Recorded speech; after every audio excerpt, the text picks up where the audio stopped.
Here's what it looks like under the starter assembly.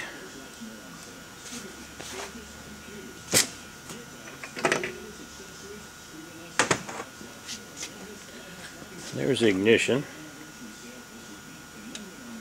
And you can watch what happens when we work this lever now.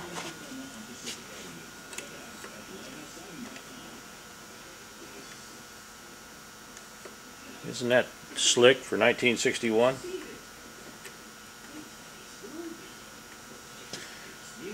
There's the cover for the ports there.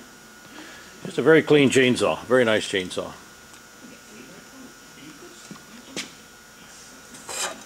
Housing's real nice shape.